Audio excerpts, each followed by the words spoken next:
We humans often resist change, especially as we get older. We get comfortable with what we know, what we are familiar with, how something works for us. Sometimes we avoid new experiences because we know they are going to challenge us.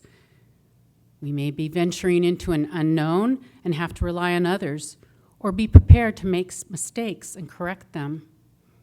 We may have to learn a new way of doing something that will require patience and letting go of old habits.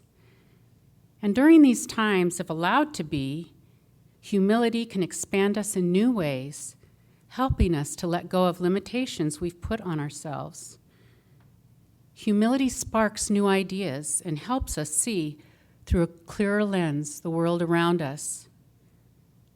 And living in this age of technology, it seems we are confronted with change frequently, aren't we? Device upgrades, for example.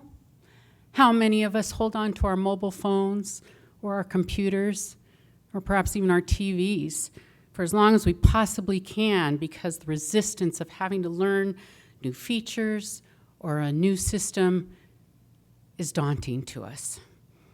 And while we may gain some features that we will appreciate and find useful, we also will lose some that we'd rather not. There are always trade-offs and almost always a learning curve. And recently, I had one such experience back at the very beginning of December. As most of you know, I do the bookkeeping here at Questhaven for the ministry, and we had the opportunity to switch to a new bookkeeping system. And while I thought, well, I think in the long run, this would be really good for us, I don't know that I really want to do it now. I mean, it's almost the end of the year. It's Christmas. It's the holy season. I've got all this family stuff going on this month. Oh, yeah. And I've got an upcoming talk on humility. This is really going to stretch me, isn't it? So I prayed about it. And it was almost like I heard Christ saying, if not now, when?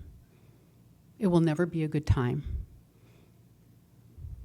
So, with divine help, I decided to go ahead and go forward. Well, now, I realized because of my resistance to the learning curve and the dread of the time this was going to take, I had to just shift that attitude. So I asked for help, and I just thought, just focus on the end result. It's going to make it worth it. You can do this. So here we are, 2.5 months later. Was it easy? No. It was very challenging. But something very unexpected happened. I found myself enjoying the process. I thought, well, this is interesting. I didn't think this would be fun, but I actually woke up first thing in the morning. I want to go work on that bookkeeping system. I was working on it late at night, and I'm not a late night person. Something was happening to me. And at the times when it would, get really frustrating, my mind would start going down this rabbit hole with something I couldn't fix, and I'd get frustrated because the online support was very limited. And then my guardian would have to tap me on the head and go, hello, we're here to help you. Oh yes, let me ask for divine help. And lo and behold, I figured it out. Oh wait, no, not me, but I got help. And I found these solutions, and it's like, this isn't so bad. So now I felt this stimulation.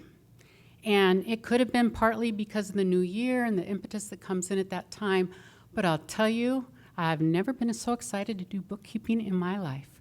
It's every day is just what am I going to learn today? And my brain has absolutely loved it. So